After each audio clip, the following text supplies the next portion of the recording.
upuan sa harapan para yung mga late ay meron po silang maupuan. Salamat po. So, bisahan po natin yung ating pong panambahan sa mga makalangit na awitin. So, tayo po ito yung lahat at tawagin na po natin yung mga song leaders po natin. Awitin po natin, He Keeps Me Singing, so number 221.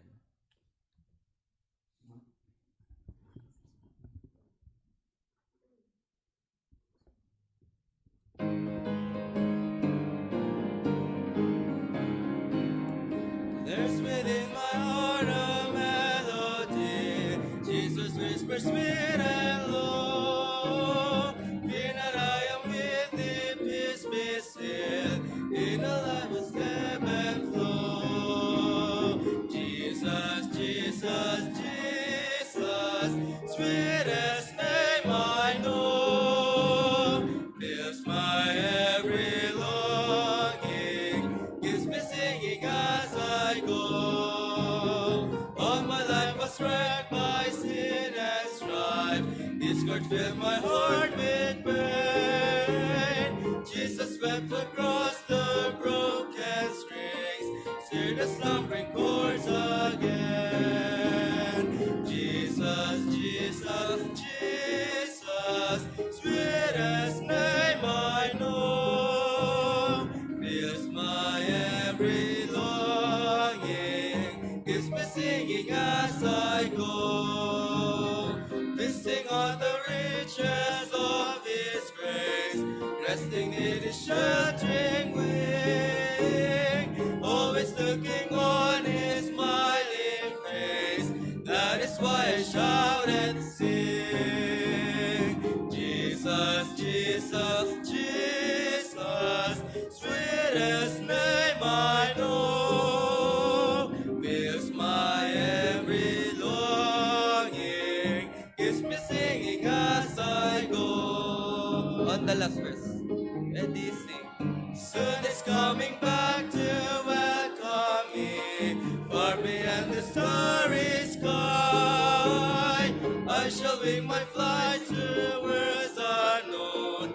I shall reign with Him on high. Jesus, Jesus, Jesus, sweetest name I know. Fills my every longing, gives me singing as I go. So na po nating awitin, Rescue the Perishing, so number 321.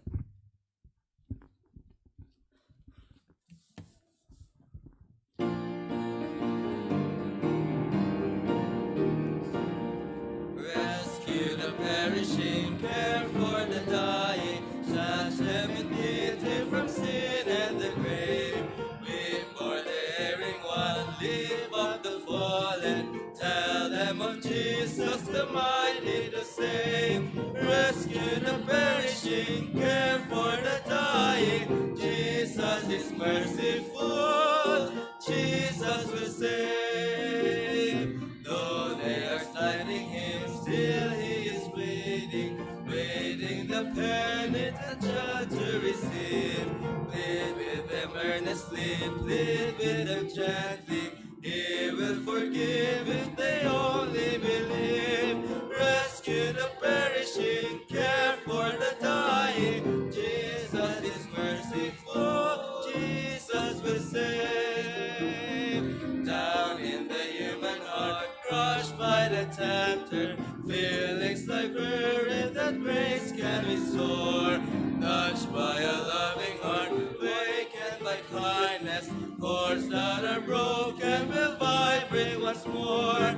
Rescue the perishing, care for the dying. Jesus is merciful, Jesus will save. Rescue the perishing, duty demands it. Strength for thy labor, the Lord will provide. Back to the narrow way, patiently win them. Tell the poor wanderer, a Savior has died. Rescue the perishing, care for the dying. Jesus is merciful, Jesus will save.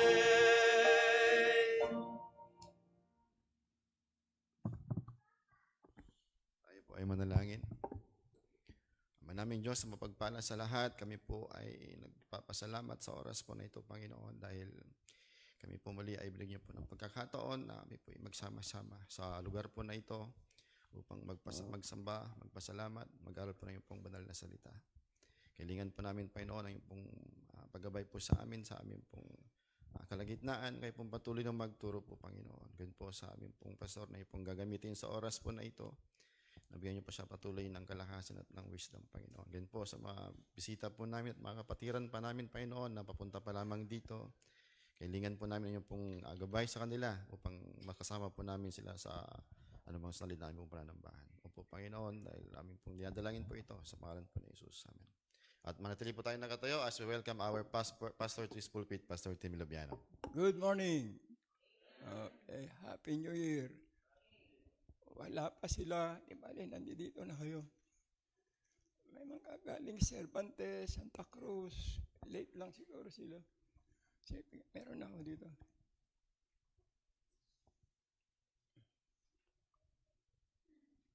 Pero basahin natin yung Biblia natin. Umpisa doon sa verse 7 hanggang 25 ating basahin. Yung may nakalagay dyan hanggang 25, ano?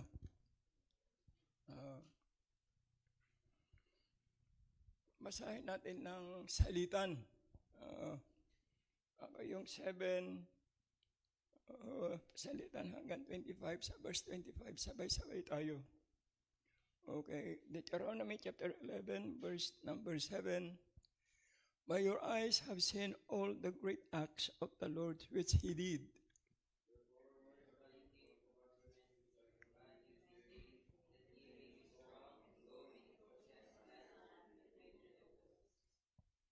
And that ye may prolong your days in the land which the Lord sware unto your fathers to give unto them and to their seed, a land that floweth with milk and honey.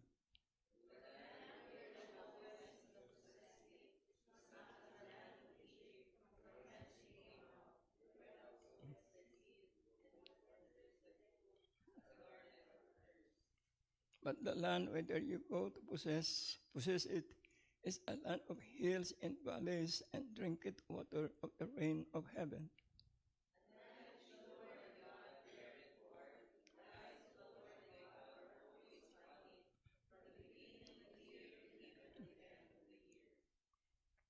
And it shall come to pass, if ye shall hearken diligently unto my commandments which I command you this day, to love the Lord your God, and to serve him with all your heart and with all your soul.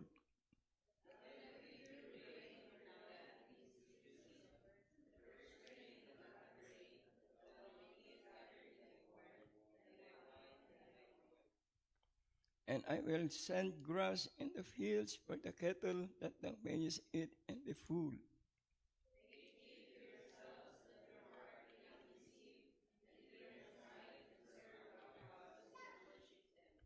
And then the Lord's wrath be kindled against you, and he shut up the heaven, that there be no rain, and that the land yield not her fruit, unless ye perish quickly from off good land which the Lord giveth you.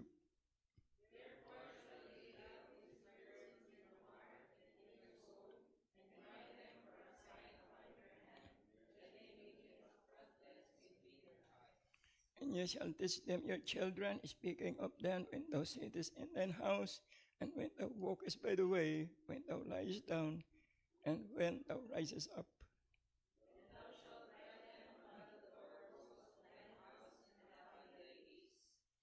That your days may be multiplied in the days of your children, and in the land which the Lord sware unto your fathers to give them, as the days of heaven upon the earth.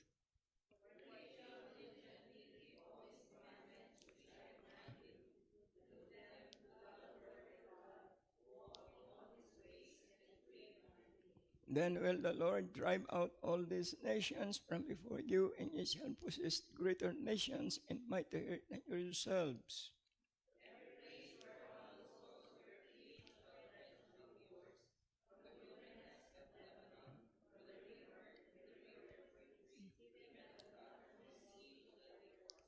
lahat tayo, there shall no man be able to stand before you, for the Lord your God shall you fear of you, and you dread of all the land that ye shall tread upon, as he had said unto you. Salamat, Panginoon, sa mga talatang amin nabasa, at mga babasahin pa, kami po yung samahan, turuan, kabayan.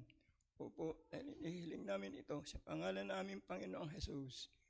Amen. Okay? Thank you. Po kayo. Okay. Ang church po na ito, para sa kaalaman ng mga ngayon lang nakadalo, ay hindi religion ang aming itinuturo. Salita ng Diyos. Oh. Kaya dito, hindi ka mako-confuse dahil ang ating hawak ay Biblia. Na sana lahat ng religion naman naniniwala sa Biblia. Oh. Ang problema lang, hindi nagbabasa ng Biblia. Yan ang kaibahan. May mga nagsasabing Kristiyano ay nakausap ko nga diyan kahapon. Sabi sa akin, naniniwala naman ako sa Diyos, Pastor. Kung sino ba naman di naniniwala sa Diyos? Demonyo nga naniniwala sa Diyos eh. Maraming naniniwala sa Diyos. Halos lahat yan. Ilan lang, sinikong lang siguro ang ayaw. Halos lahat yan naniniwala sa Diyos. Pero, ang tanong, sumusunod ba sila sa Diyos? Yan ang tanong, nga, ano? Ay, sabi ko, professional ka. May tungkulin ka sa gobyerno natin. Ang tanong, yung pambatas ng Pilipinas, sinusunod pa natin? Ipaisip siya eh. Ganon ang maraming tao. Oo. Naniniwala sa Diyos, pero hindi sumusunod sa Diyos. Ito ang kaibahan ng aming church. Ay meron ka makikita doon sa labas. It makes difference of what you believe. Dahil dito ang church pong ito ay nagtuturo ng salita ng Diyos. Hindi lang ho nagtuturo, nabubuhay ayon sa salita ng Diyos. Hindi lang ho nagtuturo at nabubuhay sa salita ng Diyos, umaasa at naghihintay sa pangako ng Diyos. Yun po yun. Kaya meron kaming hope. Meron kaming assurance na tinuturo. So yung ating lesson ngayon, meron kayo dyan, kaya pinamagatan kong itong unang linggo ng taon. Ininto ko muna yung Corinthians, ating pinag-aaralan. Pumunta tayo dito sa life on earth and in heaven too. Ibig sabihin, yung buhay sa langit ay pwede rin tayo mabuhay. Yung buhay makalangit sa lupang makasalanan ito. Itong mundo, punong-puno ng kasalanan eh. Punong-puno ng kasinungalingan. Pero pwede tayo mabuhay. Sa lesson na ito natin makikita. Nandito yung magkakapatid. At nandun yung mga dating membro natin, dumating sila. Salamat. Magaganda silang lahat, ano? Pero ito masisigurado ko sa inyo, hindi kayo maliligaw sa paniniwala, pananampalataya sa Diyos sa church na ito. Dahil meron tayong lesson, makikita nyo yan sa Biblia. So sabi po dito, sa ating pong introduction, in this lesson, we will learn the provision of God to His faithful children and experiencing days of heaven upon earth with His glorious blessings while living in His ecclesia. Yung church, yung ecclesia po dito ay church and waiting for His return. Tandaan po niyo yan. Ang kausap dito ng Panginoon ay ang kanyang mga anak. Itong Deuteronomy ay napapailalim po sa Pentateuch, the first 5 books. Yung the book of law, Genesis, Exodus, Leviticus, ang verse Deuteronomy. Ang tawagin doon, Pentateuch, the books of the law. Ayan. So ito po ay batas na ibinigay ng Diyos sa kanyang mga anak. Kaya hindi tayo maliligaw dito dahil meron tayong gabay, ang Biblia. Mm. So, napakagandang tignan. Nabasa na naman natin itong 18 to 21. Ito yung ating tatalakayin na dito napapaloob ang ating mga buhay na makikita natin ang ating mga sarili sa salita ng Diyos. Dito makikita yung sarili mo. Yung sabi ko sa inyo, ang Biblia ay salamin ng buhay. Oo. Kaya inuna ko itong first Sunday of the year, mag-umpisa sa salita ng Panginoon na maging salamin ng ating buhay para ma-evaluate natin ang ating mga sarili sa harapan ng Diyos. Oo. Ito. Basahin ko dito, sumunod kayo dyan. Sabi ng 18 hanggang 21, maikli lang po ito. Therefore shall ye lay up these words in your heart. Yung salita niya, sabi niya, ilagay niyo sa inyong mga puso, damdamin, pakiramdam, sabi niya, and in your soul, at sa inyong kaluluwa. Napakahalaga po ito. Ang salita ng Diyos sa niya, itong mga ito ay ilagay niyo sa inyong puso, kaluluwa. Sabi niya, and bind them for a sign, ng signal o tanda upon your hand. Sabi niya dyan, that they may be as frontlets between your eyes. Talagang babala ba sa mata natin? O sentro ng ating pong ating mga mata. Verse 19, sabi niyan, and ye shall teach them your children. Ayan. Ito kasi, gusto ko, kaya kinuha ko ito. Ang isang tahanan na walang salita ng Diyos. Kawawa. Mapapariwara ang buhay ng mga bata. Uulitin ko. Ang isang tahanan na hindi nababalot ng salita ng Diyos, mapapariwara ang buhay ng bawat isa. Biblia itong ating pinag-uusapan. Hindi ito joke. Batas ito ng Diyos. Oh. Sabi niyo dyan, in verse 19, and ye shall teach them, your children, speaking of them, when thou sittest in thine house, pero mo sa loob ng tahanan. Sa loob ng tahanan, kailangan ang salita ng Diyos. And when thou walkest by the way, para sila'y kayo lumabas. Sabi niya, by the way, when thou liest down sa inyong pagtulog, masarap sariwain ang biyaya ng Panginoon bago ka matulog when thou liest down. And when thou rises up sa pagising mo, ang bukang bibig ay salita ng Diyos. Verse number 20, and thou shalt write them upon the doorpost of thine house and upon thy gates. Piruin mo yun.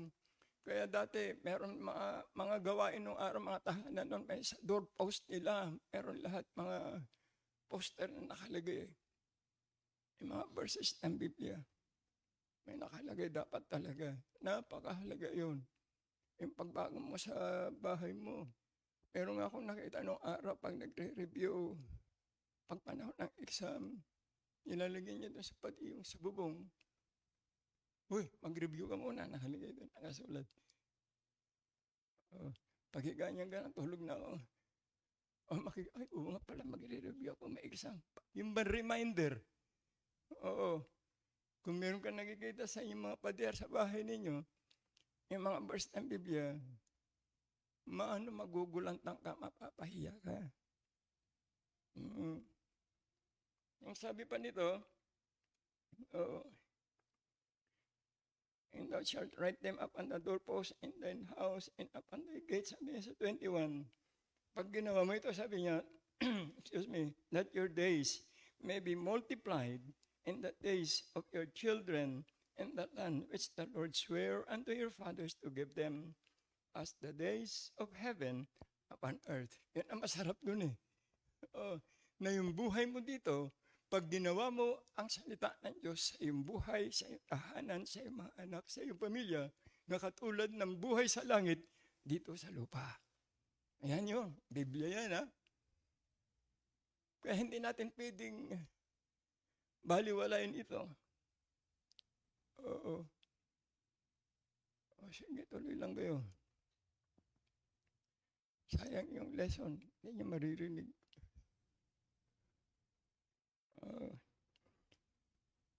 Ito ay, kung titignan mo itong mga talata ng Biblia, simple lang. Oo, ang Biblia naman talaga simple lang eh. Pero mahirap ipamuhay. Ulitin ko. Ang Biblia, napaka-simpleng basahin. Pero ang hirap hawakan ng mga tao. Ang hirap basahin ng mga tao. Ang hirap sumunod ng mga tao. Bakit? Dalawa ang nature natin. Mamaya papaliwanag ko sa inyo yung dalawang nature natin. Siyempre, the old sinful nature and the new nature. Magkalaban yan. Hindi nagkakasundo yan. Kung Kristiyano ka, unless kung hindi ka Kristiyano, isa lang ang nature mo.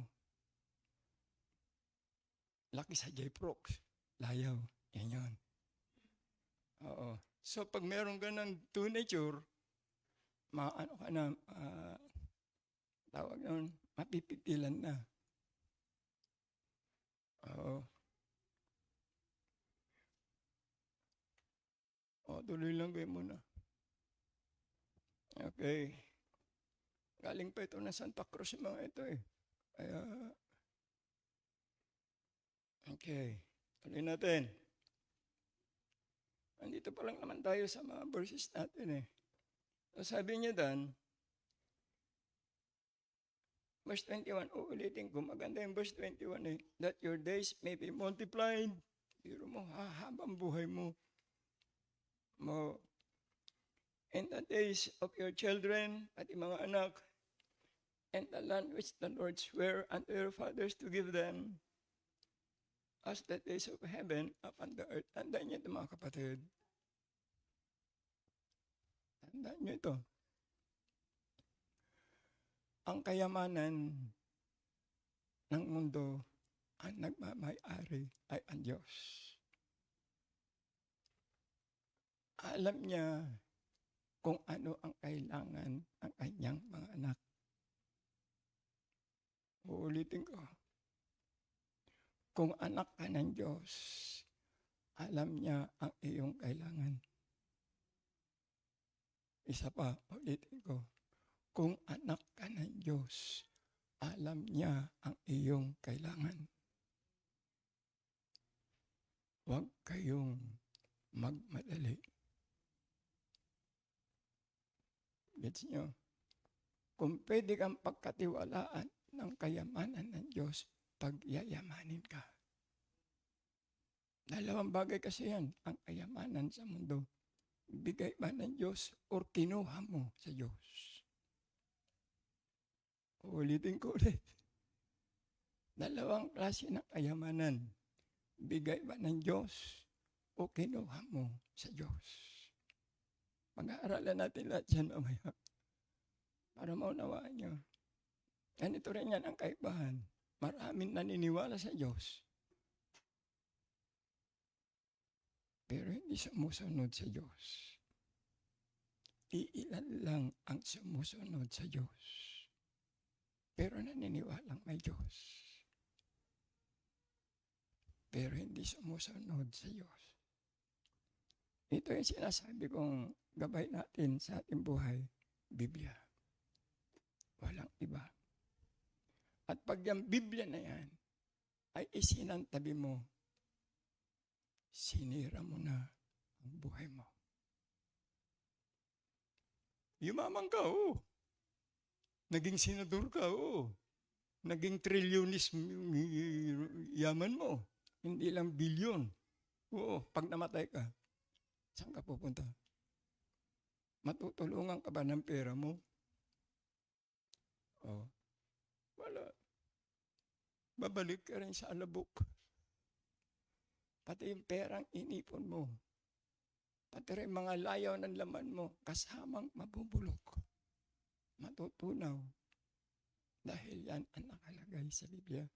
Kaya sabi niya, ang pinag-usapan natin ngayon dito, na pwede rin tayo mabuhay na makalangit na pamumuhay dito sa lupa.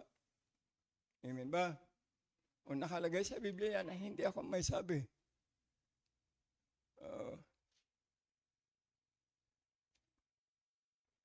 Yung last verse, ano sabi nun? Ulitin ko para sa ano na iba, bago ako magpatuloy. Sa verse 21 sabi niya, that your days may be multiplied and the days of your children and the land which the Lord sware unto your fathers to give them as the days of heaven upon the earth. Yan, may kang mabuhay. Nakatulad ng langit dito sa lupa. Kung yung bahay mo ay pinagbayad ng Diyos, hindi mo ninakaw, hindi mo inutang, hindi mo lahat na yun. Alam ko yung proseso ng buhay ko. Ito yung mga kapitbahay ko sila kami. Alam nila kung sino kami.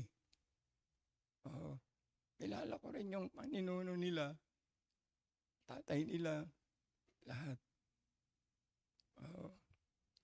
Kaya kami yung laki sa hirap sa biyaya ng Diyos. Ito kami ngayon. Hindi laki sa layaw, Jeff Rocks. Yung mga kasabayan namin nung araw, patay na eh. Pero sa totoo yung sabi ng Biblia, haba ang buhay mo, pag sinusunod mo ang kalooban ng Diyos. Okay. So sabi po dito sa isang sentence po natin dito, isang paragraph, sa baba nito, thus, sabi nga ganoon, we can see God's promises as we obey and trust Him, not only in the future in heaven, ay sa kalagayan natin, but heaven upon earth. Ayan, makikita natin ito. Eh, masarap yung nagbabasa ng Biblia. Hindi lang nagbabasa ng Biblia, ipinamumuhay kung ano yung Biblia. Hindi lang nabubuhay kung ano yung Biblia, ibinabahagi kung ano yung laman ng Biblia. Ito ang dahilan kahit tayo nandito ngayon. Sa eklesia na ito, sa church na ito, ibinabahagi namin kung ano yung naging karanasan namin sa salita ng Panginoon Diyos. Hindi ito, tawag nun, hokus-pokus. May Biblia tayo. Hindi kayo maliligaw. So, there is a great difference between believing and obeying God. Tandaan nyo yan. Maraming naniniwala, ulit-ulitin ko ito. Maraming naniniwala sa Diyos, pero hindi sumusunod sa Diyos. Yan ang problema ng mga tao o yung mga Kristiyano o unbeliever. So ito yung ating bagong taon. Alisin natin yung naniniwala sa Diyos na hindi sumusunod. Ngayon gagawin natin, naniniwala tayo sa Diyos, sumusunod pa sa Diyos. Kaya yung tema natin ngayong taon, ano yan? Sa Daniel 12:3, gumawa na kayo ng logo nun. And they that be wise shall shine as the brightness of the firmament, and they that turn many to righteousness as the stars forever and ever. Shining together in 2026 as a star. Yan yung ating tema sa 2026. Okay, punta na tayo sa mensahe natin. Number 1, para mabuhay tayo dito sa lupa, nakatulad ng prinsipyo ng langit, sabi dito, put God's word. Sabi that's God's word in your heart. Put God's word in your heart. Put it in practice. Oo. Ano yan yung ating buhay? Hindi lang tayo nagbabasa ng Biblia. Hindi ito eh. Pinapractice natin, ipinamumuhay natin. Makinig kayo, Kristiyano. Hindi bale mga hindi pa member dito. Kung member ka ng Baptist Church, sabi ni Bongbong, mahiya naman kayo. Ibig sabihin, gawin natin yung tama. Oo. Kaya tama si Bongbong eh. Mga kasama niya sa gobyerno, meron tayong batas na bumabalot sa atin. Ang sabi niya, mahiya naman kayo. Kristiyano tayo, anak tayo ng Panginoon, naniniwala tayo sa Biblia, mahiya naman tayo na yung pinaniwalaan natin ng Biblia na ito, na batas ng Diyos, ay tayo mismo ang sumasalanta, tayo mismo ang sumisira, tayo mismo nagiging corrupt sa harapan ng ating Panginoon Diyos. Wow! Kristiyano, magising na tayo. Oo. Kaya po yan, nakalagay po dito, sa verse 18. Oo, nakalagay, napakagandang talata. Ulitin natin, basahin ko. Therefore shall ye lay up these words in your heart and in your soul. Sabi niya, and bind them for a sign upon your forehead, upon your head, your hand, and they may be a frontlets between your eyes. Piruin mo yun sa ating mga buhay.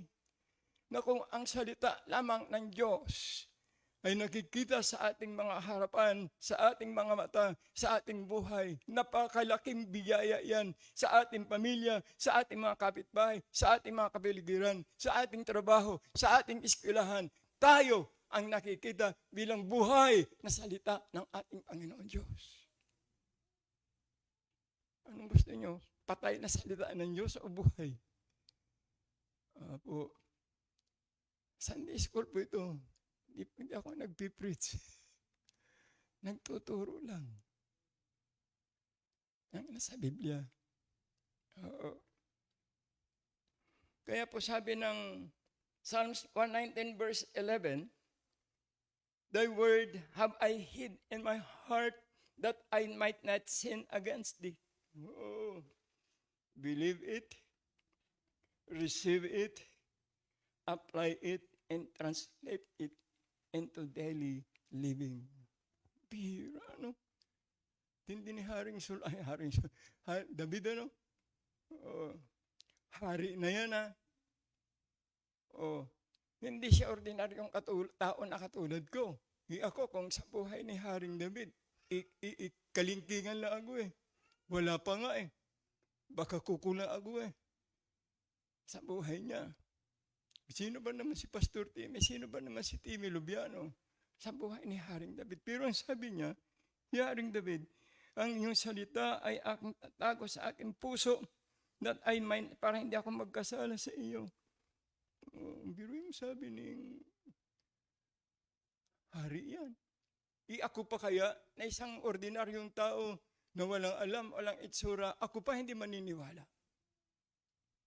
Sabi ko, nakakahiya naman. May Haring David nga, nagpakumbaba, ako pa. Sino ba ako para magmalaki sa salita ng Diyos? Ako siya nasabi ko dito yung sarili ko. Yung karanasan ko sa salita ng Panginoon, hindi ko sinasabi sa inyo. Sinasabi ko yung sarili ko, sino ba si Timmy para magmalaki sa salita ng Diyos? Na ito ngayon, nung ako'y nagpaibabaw, nagpasakop sa salita ng Diyos, anong ginawa ng Diyos sa buhay ko? Ito. Nakakatayo ako sa inyong harapan. Mayroong maayos na building na ibinigay ng Panginoon at kasama ko kayo. Napatuloy tayo nag-aaral ng salita ng Panginoon Diyos. Hindi ako mayaman, wala akong pera, wala akong alam. As in, ako'y naniwala lang sumunod sa salita ng Diyos. Yun po yun. Ang sinasabi ng Biblia. Kaya nung habang binabasa ko ito, naiiyak ako mag-isa habang gumagawa, nagbabasa ng Biblia. Bakit? Totoo sabi ko nung Biyernes, ilalagay ko sa tama, Panginoon, itong 2026, ang iyong pulpito. Sinabi ko nung nakaraan ito, lahat ng preacher dito, itong pinigay mo, na pulpito mo, ako lang muna, dahil ikaw ang naglagay sa akin dito. At yung mga kasama ko, dito muna. At pag tinawag mo na sila, saka rin sila pwede dito. Altar settings, napakahalaga. Tandaan nyo ito. Pag wala tayo sa hulog ng altar, kawawa ang ating buhay. Baka ito yung isang dahilan na may maraming tuksong darating sa buhay natin Pag mali ang buhay, kawawa tayo. May hirap umangat. Ang hirap gumalaw. Pag wala ang ating gabay mula sa ating Panginoon Diyos. Yan ang nakalagay niya sa Psalms 119 verse 11.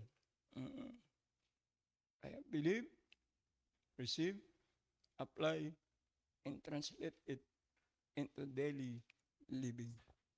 Amen ba? Okay.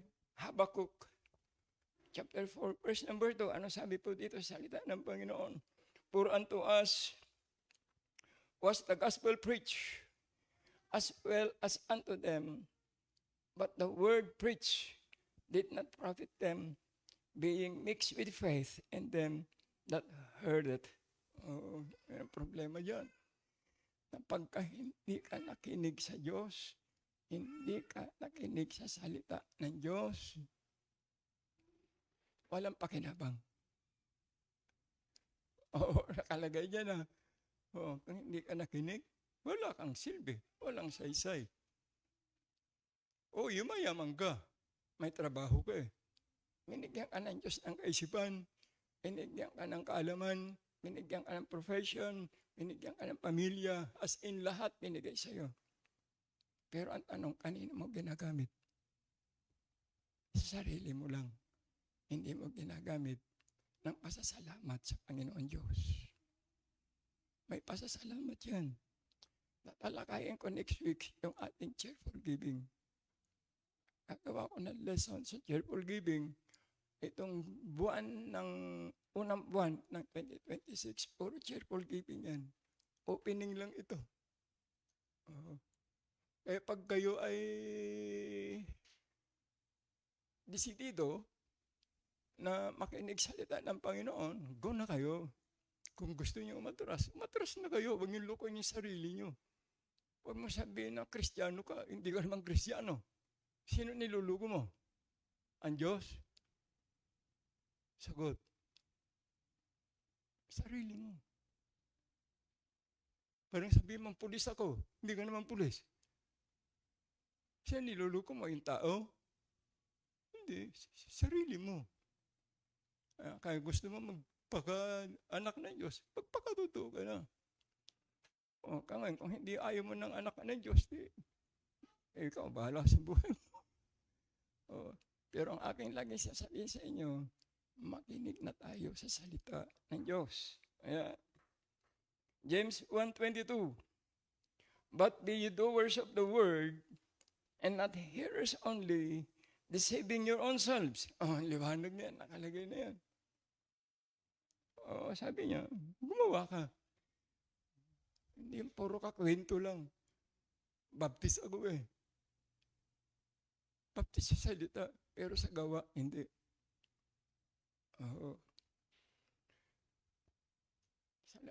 Ayusin nga natin yung salitang Baptist kasi maraming nako-confuse eh.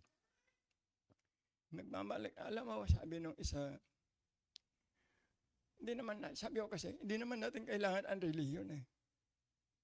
Ang kailangan natin, relasyon sa Diyos. Bakit kayo Baptist? Nagtanong sa akin yan eh. Alam mo, sabi ko sa kanya, naniwala kasi ako sa Biblia eh. Bakit? Pag naniwala ka sa Biblia, Baptist ka? Hindi. Ang dami naman naniniwala sa Biblia na hindi Baptist eh. Maraming naniniwala sa Biblia, pero hindi nabubuhay ayon sa Biblia. Ayan yan. Ang Panginoon ang nagsabi, sabi niya, sa Matthew 11:11, sabi, mapalad, sabi, wala nang ibang mapalad na ipinanganak si John, di ba si John, sabi niya. Dahil si John, siya ay sumunod sa Diyos. Si John ay nabuhay ayon sa Diyos. At siya ay pinatay dahil kay Diyos, sa ating kanyang Diyos ay sinusunod. Pinugutan ng ulo dahil sa Diyos na kanyang sinusunod. Kaya pag nagbabasa ka ng Biblia, hindi ka na magiging Kristiyano, magiging Baptist ka pa. Ay kung ipapakita ko yung mga libro na nabasa ko doon, meron isang tao, yung 7 dispensationship, ginawa niyang libro eh. Hindi siya dating Bible Baptist. Pero noon nabuo niya, 20 years, ang libro. Architect siya, by profession. Kaya ang ganda nung ginawa niyang libro eh. may sulat niya lahat, may drawing niya lahat eh. Oo. Minsan, pagka kayo ay nag-aaral ng Bible School, bibigay ko sa inyo yun. Oo. Pero mga preacher, mag-enroll kayo na, baka malimutan ko, mag-enroll kayo sa online. Preacher's course. Online. Oo. Kaya sabi ko, Biblia, pag pinag-aralan mo ang Biblia, hindi ka lang maging Kristiyano, magiging Baptist ka pa. Kaya nung nagawa niya after 20 years yung libro, nagpabaptize siya sa Bible Baptist. Bakit? Nalaman niya yung tama. Kaya walang perfect na church, pero merong tamang church na nagpapairal ng salita ng Diyos.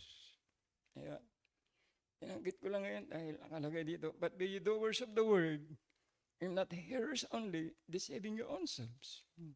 Yun po yung kalagayan. Kaya pag wala ang salita ng Diyos sa buhay ng isang anak ng Diyos, o buhay ng isang pamilya, o buhay ng isang estudyante, o buhay ng isang senador, o buhay ng isang leader, ng anuman leader mo, pag wala ang salita ng Diyos, you are a failure. Dahil hindi ka maaangat ng totoong tagumpay, totoong ngiti, totoong kaligayahan ng iyong pera, ng iyong profession. Dahil lahat ng bagay na nakikita sa mundong ibabaw na ito, nagdi-depreciate, nawawala, lahat yan. Pero ang salita ng Diyos, mananatili, magpakailan-kailanman hanggang kabilang buhay. Ay sabi ng Colossians 3:16, let the word of Christ dwell in you richly in all wisdom, teaching and admonishing one another in psalms, awitan, spiritual songs, singing with grace in your hearts to the Lord. Opo, yan ang nagagawa ng salita ng Diyos. Na pwede lang tayo ditong magngitian, magkamayan. Bakit? Dahil tayo ay naniniwala sa salita ng Diyos. Sa mga unbeliever naman, yung hindi Biblia ang gabay nila, nagsama-sama sila, nagkakasaya sila dahil mayroong inuman. Ayan. Yung iba naman, nagkakasiyahan sila dahil mayroong family reunion. Yung iba naman, dahil mayroong kasalan, o may anniversary. Pero ang church pong ito, nandito tayo nagkakasiyahan dahil sa salita ng Diyos. Yun ang kaibahan. Oo. Okay. Pangalawa na tayo. Maikli lang ito. Yung una ay put God's word in your heart and put it into practice. Ayan yan. Number 2, preach and teach God's word at all cost. Oo. And ang sabi ng verse 19, and ye shall teach them, your children, yan, turuan mo yung mga anak, nanay, tatay, tingnan ninyo ako. Pag hindi nyo tinuruan ang inyong mga anak ng salita ng Diyos, saan sila pupunta? Pag natanggap na nila salita ng Diyos, Kristiyano naman, kakausapin ko, natanggap mo ng Panginoon, anak ka na ng Diyos, alam mo na ligtas ka, nasa iyo na ang pag-grow. Uulitin ko naman yung 3 sanctification natin. Pag tinanggap mo ang Panginoon sa buhay mo, na-sanctified ka positionally. Sanctified ka positionally ng Diyos. Kasi na-indwelt ka ng Holy Spirit. Positionally na, anak ka na ng Diyos. Oo. Pero hanggang kailan ka ngayon masasanctified? Pangalawang sanctification, ano yung pangalawa? Progressive. O dapat ka nag-grow ng iyong pagkabanal. Yung ibig sabihin, yung sanctification, na set apart ka na. You are now God's property. Pagmamay-ari ka na ng Diyos, yun ang ibig sabihin ng sanctification. God's property ka na. Hindi ka na pagmamay-ari ng demonyo. Pagmamay-ari ka na ng Diyos. Dahil kung ikaw ay hindi pa ligtas, lahat tayo makasalanan, tayong lahat ay sakop ng demonyo. Oo. Sakit pero yan ang totoo. Oo. Mamaya, pipreach ko yan, maganda yun. At alakayin natin lahat yan. Sabi po dito, teach your and ye shall teach them your children, speaking of them when thou sittest in thine house, and when thou walkest by the way, and when thou liest down, and when thou risest up. Tingin kayo ulit, parents. Ang salita ng Diyos nag-uumpisa sa tahanan. Ang pag-grow spiritual. O maaaring nasulwin namin kayo. Yun yung position, sanctification. Pero ang pag-grow spiritual sa inyong mga tahanan. Ang tawag doon, progressive sanctification. Na set apart ka ng ating Panginoon Diyos. Property ka ng Diyos. Ang tanong, nabuhay ka ba ayon sa kautusan? Nabuhay ka ba ayon sa biyaya? Ibumalik ka pa sa mundo. Mas masahol ka pa sa dati. Yan ang masakit Tinuruan ka natin. Kasi ang tinuturo ko dito sa mga estudyante, bawal sa estudyante ang may boyfriend, ang girlfriend. Bakit? Bakit bawal? Pag may nangyari sa inyo, sino bubuhay sa inyo? Magulang ninyo. Ang kapal naman na mukha ninyo. Kasi po, once na nasira na yung buhay mo, lalong babae, once na ibinigay mo na ang bataan, wala na ang buhay mo. Tatawanan ka na mapapangasawa mong lalaki. Wala nang tiwala sa iyo. Kaya yan ang tinuturo ko dito. Yung iba ayaw. Nagkaroon ng boyfriend, nagmayada amin. Sabi ng Ilocano, ano magagawa ko? Anong gagawin ko? Itao lang naman din akong katulad nila. Sinabi ko lang yung salita ng Panginoon Diyos, wala magagawa. So sabi ko, Panginoon, dito pa rin ako. Umalis sila, hindi naman ako aalis sa iyo. Magpipreach ako hanggang kayo ay dumating at kukunin mo kami sa iyong kaharian. Kaya tingnan nyo si Pastor Timmy. 75, 76 years old na. Mula nung 10 taong kulang, naghayag na kami ng salita ng Diyos hanggang ngayon. Masaya pa rin kami na nagpipreach ng salita ng Diyos. Wala pa kayo, baptist na kami. Wala na sila, baptist pa rin kami. Yun ang baptist. Yun ang naniniwala sa salita ng Diyos. Ito yung sinasabi po dito. Verse number 2. Kaya ang sabi ng Proverbs 22:6. Bahay kasi kailan ituro mo lahat Habang kayo nagkikwentuhan, may party kayo. Pag madulog, pagbangon, sa labas kayo. Dapat saturated lagi ang salita ng Diyos. Ano nakalagay sa Biblia sabi ng Proverbs 22:6, train up a child in the way he should go, and when he is old, he will not depart from it. Siyang tunay. Oo. Katulad ko, nung ako'y nabuhay sa Manila, ako lang naman ang baptist noon. Bakit ako nagpatuloy na hanggang ngayon ay gano'n ang aking buhay? Dahil pag mayroong mga tukso sa buhay, normal, natutukso tayo. Sino ba dito ang hindi nagkakasala at nagkakamali? Lahat tayo nagkakamali Pero ang mangmang na buhay, alam mo nang mali, nagpapatuloy ka pa sa mali. Ayun ang matindi. Oo. Kaya ito yung sinasabi, train up a child para paglaki nila, maalala nila ang salita ng Diyos, yung mga memory verse nila. Kaya ako nagpapa-memory verse sa inyo, na yung memory verse ninyo ay may kinalaman sa inyong buhay. Dahil yan, pag may kinalaman sa buhay mo, pag meron kang problema darating, maalala mo ang salita ng Diyos. Yun. Hindi naman pag-usapan sa langit kung paano ka nag-engineer. Hindi naman pag-usapan sa langit na summa cum laude ka. Hindi pag-uusapan kung ilan sasakyan ang nabili mo. Ang pag-uusapan sa langit kung anong salita ng Diyos ang iyong sinunod. Hindi pag-uusapan sa langit kung ilan yung naging chicks mo. Hindi pag-uusapan sa langit kung ilan yung anak mo. No!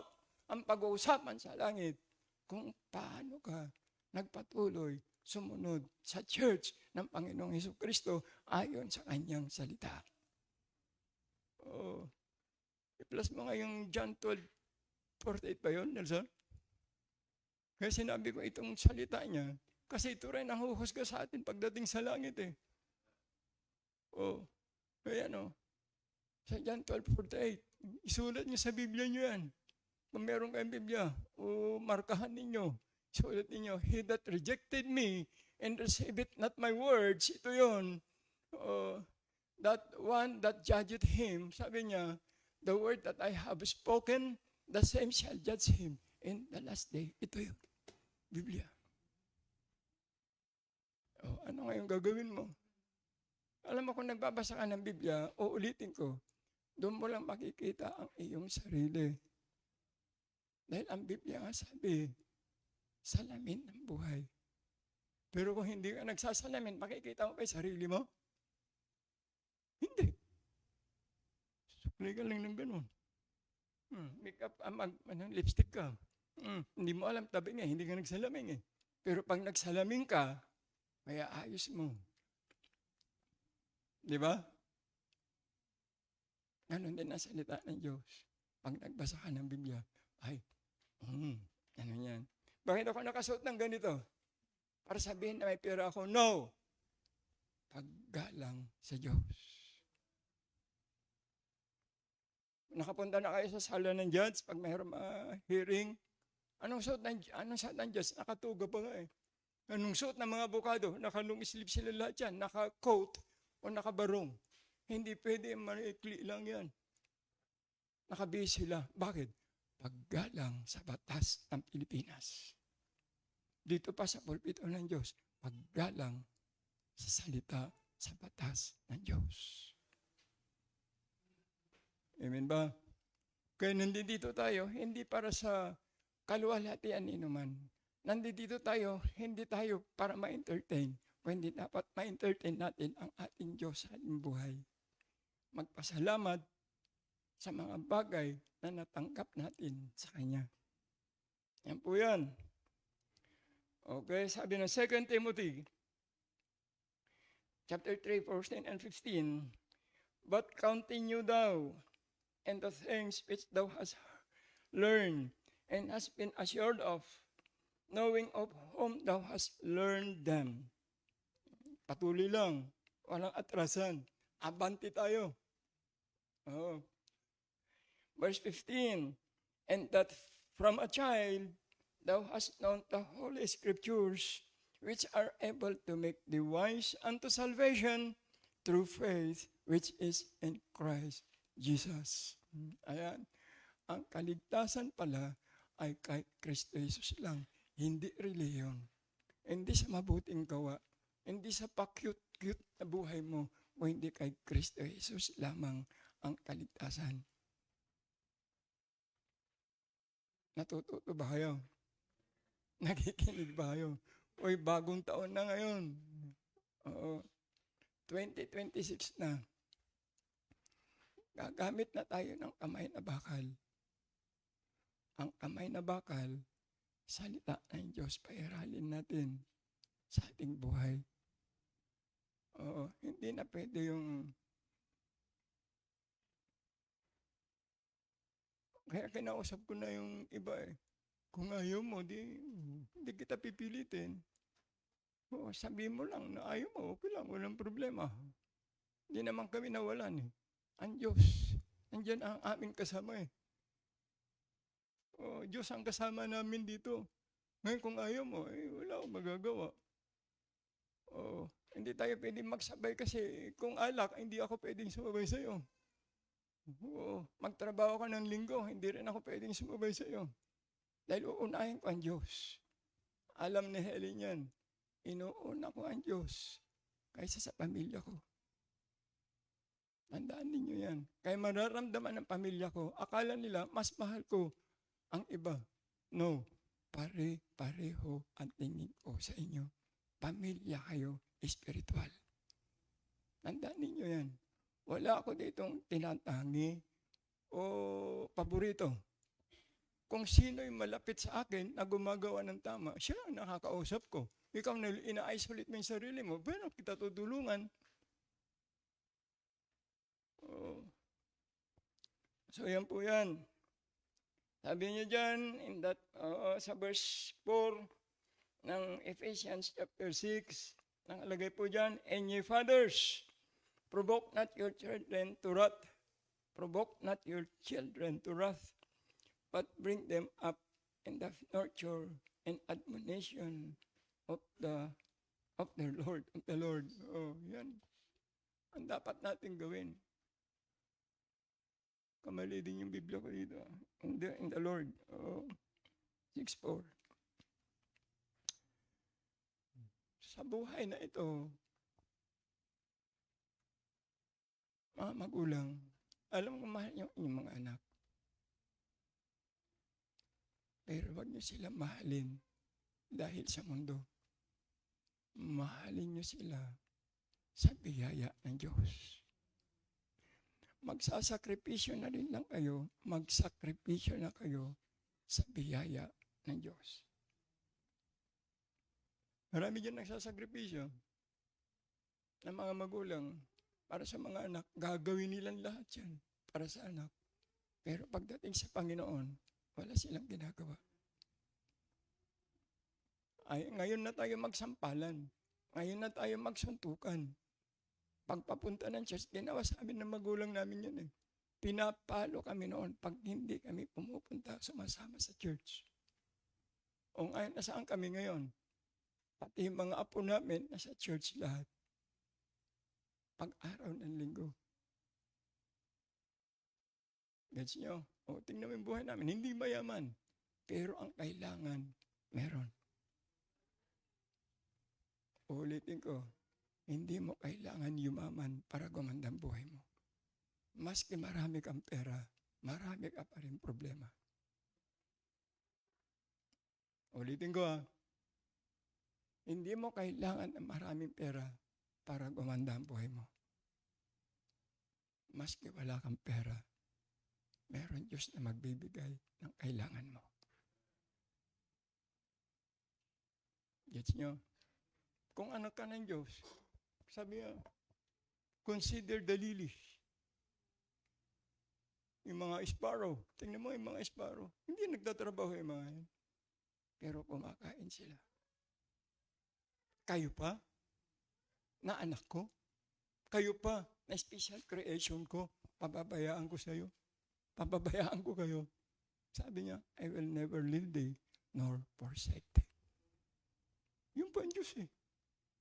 Yung mga yung Diyos na kilala nyo. Pero pag revolto yung Diyos nyo, kawawa ka naman. Ang Diyos na sinasabi ko, Diyos ng Biblia. Hindi revolto. Diyos ng Biblia. Ang sumulat nito ay mga tao ng Diyos na buhay. O, kasi yung iba, ang santo na alam nila, yung revolto na meron nakalagay na bilog dito. Hindi. Wala na kayo, sira ng buhay nyo. Panahon pa ni Moses yan, ginawa na yun eh.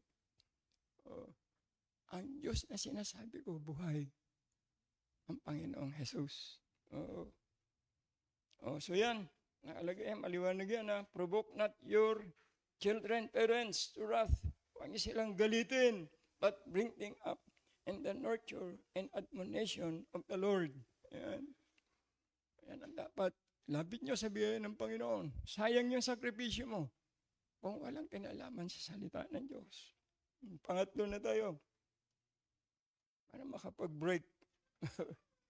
Proclaim God's word in your home. Ayan. Kasi yung pangalawa, preach and teach God's word at all costs. Ano man mangyari, mag-preach ka. In season, out of season. Preach the word.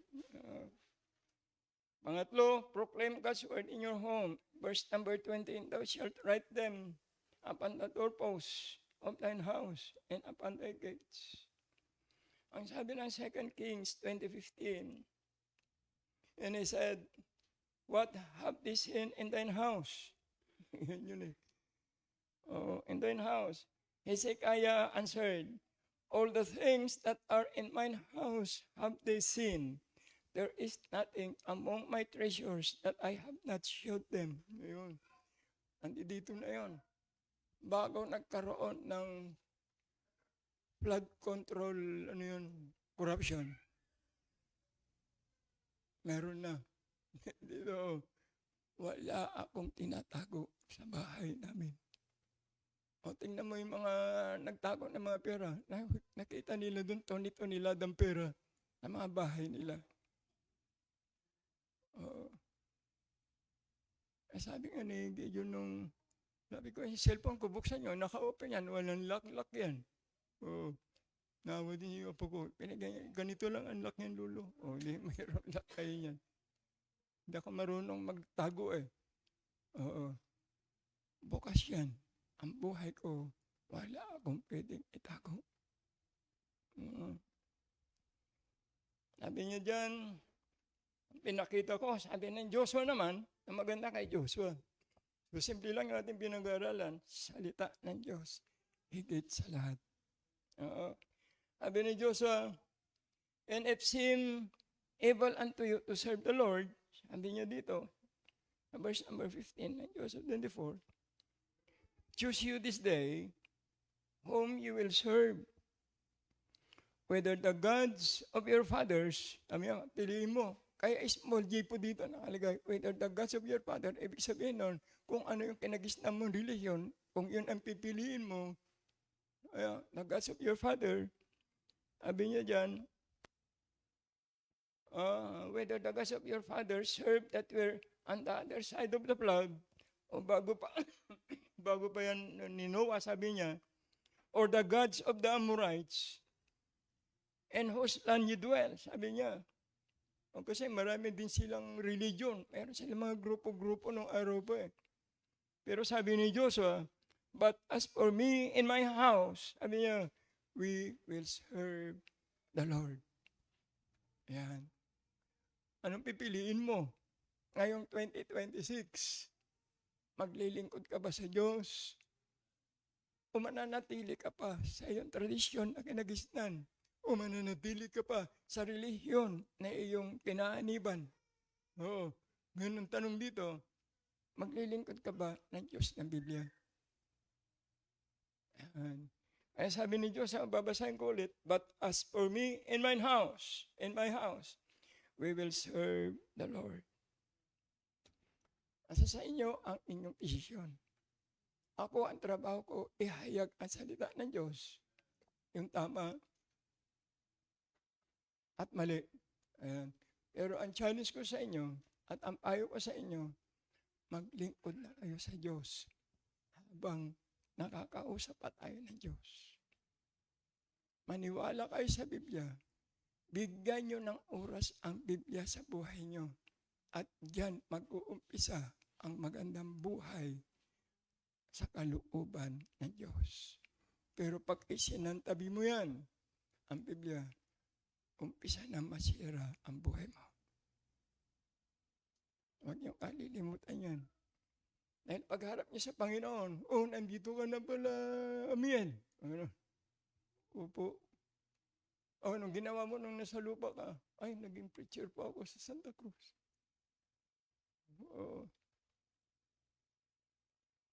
Sumunod ka ba sa akin? Ay, opo.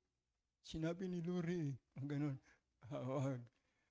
Hindi, kayo nandoon dahil kanino man. Nandoon ka at tinawag ka ng Diyos, inilagay ka doon. Sundin mo ang Diyos. Kung ayaw nilang sumabay sa'yo, basta go ka. Patuloy ka lang. Yun ang ginawa ko dito. Kung ayaw nila pa, ano magagawa ko? Nag-soul-winning naman ako. Nag-visit naman ako, ayaw nila. So, bahala ka na sa kanila. Kaya itong 2026, sabi ko sa iba, hanggang February, kung wala ka na hanggang anniversary sa February 20, tapos ka na. Aalisin na kita sa aming prayer list. Hindi ka na magpipray kailanman at bahala na ang Diyos sa iyo o ang demonyo sa iyo. Nakalagay sa Biblia yan. Oo. Kaya ako napapaliwanag pag nagturo na ako sa inyo ng cheerful giving. So yan. Abit po dito. These are the simple conditions that must be fulfilled if we are to experience life on earth and heaven too. Amen ba? So yun lang. Basta maranasan ang buhay makalangit. Ito yung mga talata. Salita ng Diyos. Sabi doon sa una, I put God first in your heart and put it into practice. Number 2, preach and teach God's word at all costs. Ano man mangyari, preach the word in season, out of season. Oo. Ayaw ka nang sundan, preach. Ayaw sumama sa'yo, preach. Oo, tinatawanan ka, preach. Yung pa rin gagawin mo, huwag kang aalis sa salita ng Diyos. At yung pangatlo, proclaim God's word in your home. Kasi dito sa tahanan, tuloy-tuloy lang yan. Katulad ng ginawa nila Mel nung bago magsara, Merkulis yun, nagkaroon sila ng devotion. Isara nila ang 2025 sa devotion, salita ng Panginoon. Good. Umpisa yun. Ng pagsara din. Ng yung bang ibig sabihin, biyaya ng Diyos ibubuhos sa kanyang mga anak. Huwag kayong magmalaki. Huwag niyong hanapin ang comfort kanino man. Ang comfort ay galing lagi sa Diyos. Siya magpaparamdam sa bawat isa. Dito matatagpuan yan sa kanyang salita. Okay. Tapos na yung lesson natin. May tanong. Kung walang tanong, tayo na tumayo at mag-break muna tayo ng 5 minutes siguro. Gusto nyo mag-CR. Panginoon, salamat po. At kami po nag-aaral ng salita na kami po pinalalahan ng tinuruan mo. At meron po kami isang service. Sandali lang ito. Mag-break muna kami sandali at magpatuloy kami kagad. Salamat sa pangalan namin Panginoong Jesus. Amen and amen. Sige, break muna po tayo. Salamat po.